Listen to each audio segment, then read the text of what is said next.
नमस्कार विद्यार्थियों, मेरा नाम गोपाल सालवी है।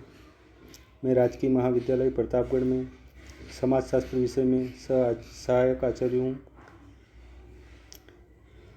हमने पिछले व्याख्यानों में सामाजिक स्तरण पर विस्तार से चर्चा की है। आज हम सामाजिक स्तरण के प्रकार्य एवं दुष्प्रकार्य के बारे में चर्चा करेंगे। समाजशास्त्री जॉनसन ने सामाजिक स्तरण के प्रकार एवं दुष्प्रकार्य के बारे में विस्तार से उल्लेख किया है, जिसकी चर्चा हम आज के इस व्याख्यान में करेंगे। इन सामाजिक स्तरण के जो प्रकार है उनको हम कुछ बिंदुओं में देखेंगे। जैसे नंबर 1, जॉनसन ने बताया कि स्तरण लोगों को जीवन में कठिन से कठिन काम करने के लिए प्रेरित करता है।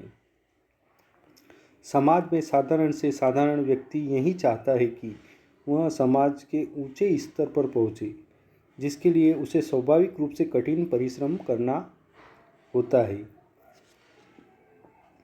किसी उपलब्धि के अभाव में निम्न एवं मध्यम स्तर का व्यक्ति कभी भी उच्च श्रेणी को प्राप्त नहीं कर सकता है। इसी प्रकार नंबर 2, समाज में व्यक्तियों की बहुत सारी आवश्यकताएं होती है और उसी के अनुसार विभिन्न किस्म के पेशों की व्यवस्था होती है। इस तरह के से समाज में श्रम विभाजन को बढ़ावा मिलता है। लोग अपने गुणों एवं योग्यता के आधार पर अपने कार्यों का निष्पादन करते हैं।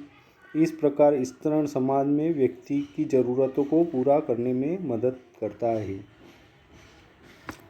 सामाजिक स्तरण का तीसरा प्रकार है नंबर 3, विभिन्न पदों के लिए विभिन्न प्रकार के पुरस्कार की व्यवस्था होती है।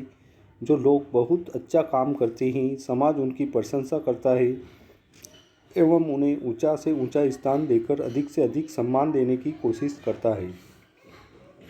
महात्मा गांधी को राष्ट्रपिता, वल्लभ भाई पटेल को सरदार, डॉक्टर राजेंद्र प्रसाद को देश रत्न, जयप्रकाश जी को लोकनायक इत्यादि सम्मानजनक उपाधि कुछ ऐसे ऐतिहासिक उदाहरण हैं जिससे यह सीख मिलती है कि हम सभी को अच्छा से अच्छा काम करना चाहिए। नंबर 4, कुछ समाजशास्त्रियों का कहना है कि स्तरण के द्वारा समाज में सहयोग को बढ़ावा मिलता है। चूँकि स्तरण का आधार व्यक्तियों की वस्तुनिष्ठ उपलब्धि होती है, इसलिए विभिन्न वर्गों के लोग एक दूसरे के साथ सहयोग करने की कोशिश करते हैं। लोगों को इस बात का संतोष रहता है कि उससे ऊपर स्तर का व्यक्ति उनसे ज़्यादा योग्य एवं सक्षम है। यदि लोग मनमाने ढंग से समाज में उच्च श्रेणी में स्थापित होने की कोशिश करें तो समाज में क्षोभ और संघर्ष की स्थिति बनी रहेगी। समाज सुचारू रूप से नहीं चल पाएगा। इसी प्रकार नंबर 5, स्तरण के द्वारा समाज में शक्ति संतुलन बना रहता है। जिन लोगों के पास जितना अधिक अधिकार होता है वे उतने ही ऊंचे पदों पर होते हैं। प्रभावशाली व्यक्तियों की यह कोशिश होती है कि समाज में गलत लोगों का दबदबा इतना अधिक न बढ़े कि अराजकता की स्थिति उत्पन्न हो जाए। वे गलत काम करने वालों का हर संभव विरोध करते हैं। शक्तिशाली लोग सामान्य लोगों पर मात्र नियंत्रण ही नहीं रखते बल्कि समाज को दिशा निर्देश देने का भी काम करते हैं। नंबर 6, स्तरण के द्वारा लोगों में उत्तरदायित्व की भावना का विकास होता है। जो लोग समाज में उच्च श्रेणी के माने जाते हैं वे अपनी यथास्थिति बनाए रखने के लिए समाज में बेहतर से बेहतर काम करना चाहते हैं। कोई भी व्यक्ति यह कभी नहीं चाहता है कि उसके पद और सुविधा में कोई कमी आए। अपने पद को बनाए रखने के लिए वे लोग स्वाभाविक रूप से अपने कर्तव्यों का निर्वाह अच्छे से अच्छे ढंग से करने की पूरी कोशिश करते हैं। नंबर 7, स्तरण के द्वारा व्यक्तियों की स्थिति एवं भूमिका का निर्धारण होता है। व्यक्तियों की सामाजिक स्थिति के आधार पर उसकी भूमिकाओं का निर्धारण होता है। समाज मुख्य रूप से इन्हीं स्थितियों एवं भूमिकाओं के आधार पर निर्मित हुआ है। इन दोनों के अभाव में आधुनिक समाज वर्तमान स्थिति में कभी नहीं पहुंच पाता। इसी प्रकार सामाजिक स्तरण का 8वां प्रकार है स्तरण के द्वारा सामाजिक परिवर्तन भी संभव होता है। स्तरण के अभाव में सामाजिक गतिशीलता की कल्पना नहीं की जा सकती। चूँकि व्यक्तियों के जीवन में गतिशीलता की कुछ संभावना होती है, इसलिए प्रत्येक व्यक्ति आगे बढ़ने की कोशिश करता है। इस तरह कहा जाता है कि स्तरण परिवर्तन को प्रोत्साहित करता है। इसी प्रक्रिया के चलते सामाजिक प्रगति भी होती है। दलित एवं पिछड़ा वर्ग के लोग समाज में ऊपर उठने के लिए हमेशा कोशिश करते हैं। क्योंकि हिंदू सामाजिक व्यवस्था में उनके स्थान निम्न स्तर के हो रहे हैं, उनका परंपरागत निम्न स्तर उन्हें ऊपर उठने के लिए प्रेरित करता है। इसी प्रकार नंबर 9, स्तरण के कारण ही समाज में एक किस्म की संरचनाएं दिखलाई पड़ती है। विभिन्न व्यक्तियों के बीच संबंधों का निर्धारण स्तरण के नियमों से होता है। स्तरण समाज में एक सोपानिक व्यवस्था पैदा करता है। किसी व्यक्ति को किसी अच्छे काम के लिए कितना पुरस्कार या गलत काम के लिए कितना दंड मिलना चाहिए, यह स्तरण के द्वारा ही निर्धारण होता है। इस तरह स्तरण सामाजिक संरचना को स्थिर बनाए रखने में मदद करता है। इसे तकनीकी भाषा में प्रतिरूप अनुरक्षण का प्रक्रिया कहा जा सकता है। नंबर 10, हर समाज के अपने कुछ आदर्श एवं मूल्य होते हैं। उन आदर्श और मूल्यों को प्राप्त करने के लिए ही समाज ने स्तरण को जन्म दिया है। यदि बहुत अच्छे या जोखिम भरे कार्य के लिए विशेष पुरस्कार नहीं मिले तो कोई भी व्यक्ति उस काम को करने के लिए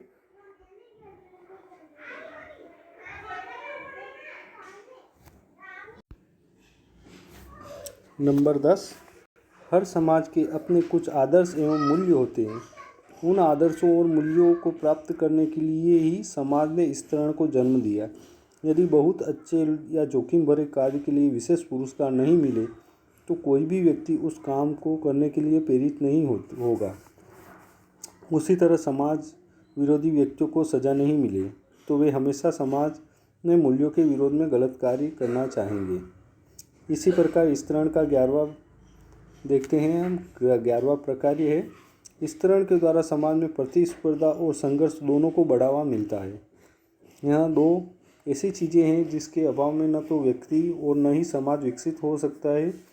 आधुनिक समाज विकास की जिस वर्तमान अवस्था में पहुँचा है उसके पीछे प्रमुख कारण प्रतिस्पर्धा एवं संघर्ष है।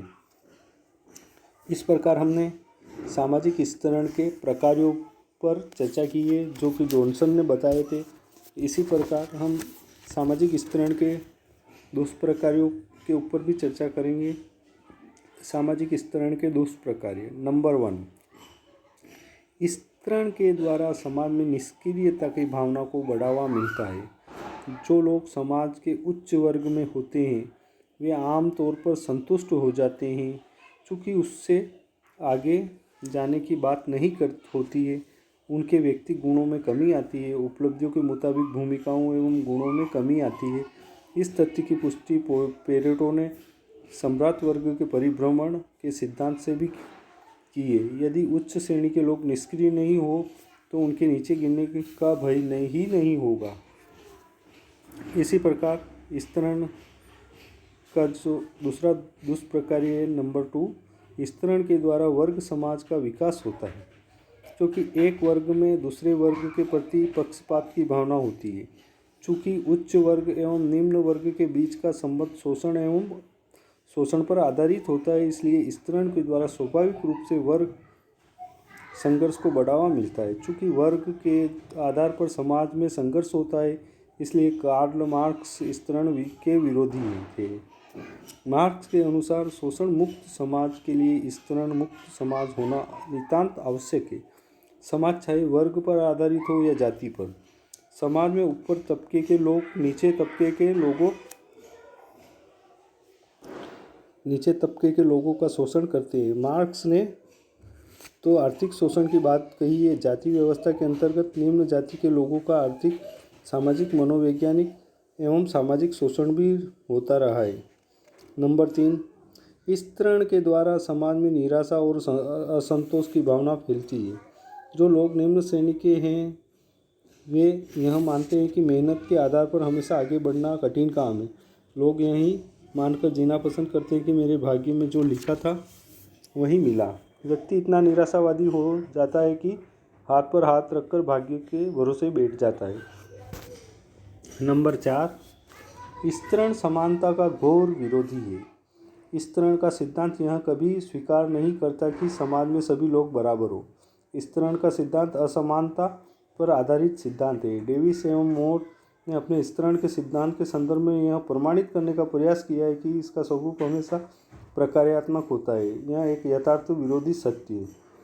इसी प्रकार स्तरण का नंबर 5 वह दुष्प्रकार्य है। स्तरण एक व्यक्तित्व विरोधी संरचना है।